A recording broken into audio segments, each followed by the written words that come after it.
Pagkatapos ng lindol, namulan naman ang langit ng Venezuela. Isang nakakabahalang senaryo po ang gumulat sa buong mundo matapos magkulay dugo ang langit sa Caracas, Venezuela. Kasunod po ng mga naganap na mapanirang lindol. Nakita natin sa video ang aktwal na tanawin kung saan po nagbago ang kulay ng kalikasan habang patuloy pa po ang paghahanap sa mga biktima ng trahedya sa ibaba.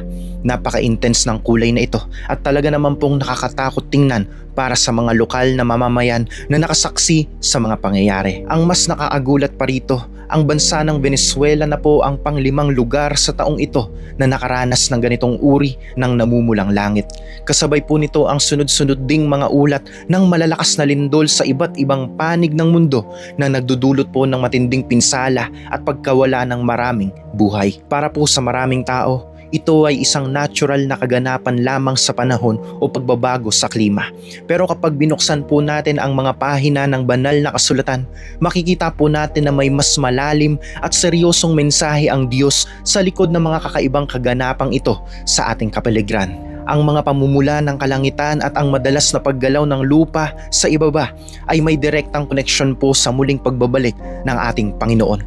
Ang Biblia po ay nagbigay ng mga malilinaw na detalye 1,000 taon na ang nakalilipas upang magsilbi po bilang gabay at paalala sa sangkatauhan. Ang layunin po ng mga pangyayaring ito ay hindi para magdala ng takot na walang katuturan.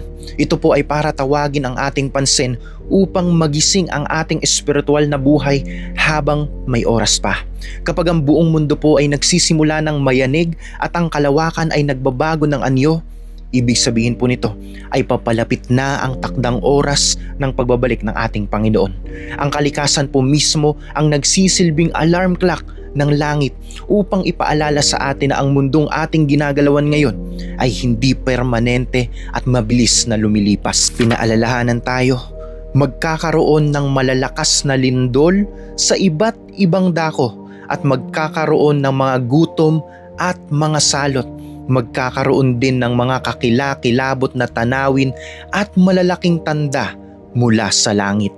Sinasabi sa talatang ito na ang sabay na pagdating ng mga lindol sa iba't ibang bansa at mga kakaibang tanda sa kalawakan ay bahagi po ng isang malaking banal na paalala.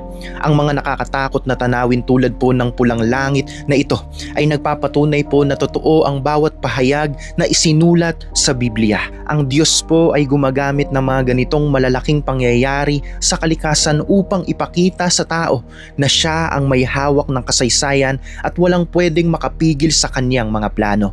Ang bawat pagyanig ng lupa po ay paanyaya na suriin natin ang ating mga sarili at ang ating mga pananampalataya.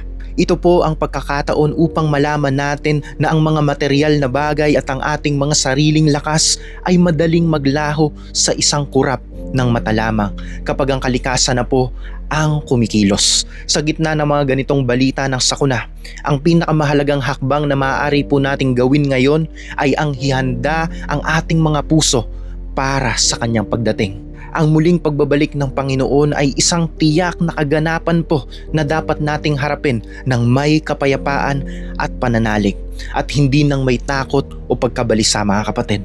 Imbis po na mabalisa tayo sa mga nagaganap na kalamidad sa iba't ibang bansa, gamitin po natin ang bawat araw upang mas lumapit sa Kanya, magbago ng ating pamumuhay at magbahagi ng pagmamahal sa ating kapwa. Ang tunay na proteksyon at kaligtasan po ay matatagpuan lamang sa ilalim ng Kanyang pangangalaga. Ang mga senyales na nakikita natin ngayon ay patunay po na ang takbo ng kasaysayan ay mabilis na nagpapatuloy patungo sa Kanyang dakilang paghuhukom at pagliligtas. Maging mapagmatsyag po tayo sa bawat takbo ng mga balita sa mundo at huwag po nating baliwalain ang mga babala ng kalikasan sa ating paligid. Manatili po tayong tapat sa ating pananalig, patuloy po tayong magbasa ng Kanyang mga salita at palaging maging handa dahil ang bawat tanda sa lupa at langit po ay nagpapakita na malapit na ang araw ng Kanyang muling pagbabalik.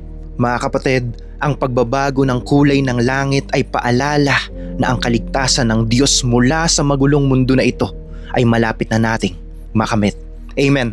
Share this message and you can follow this page dahil araw-araw po tayong nagbabahagi ng patungkol lamang sa ating Panginoong Jesus. This is all for Jesus.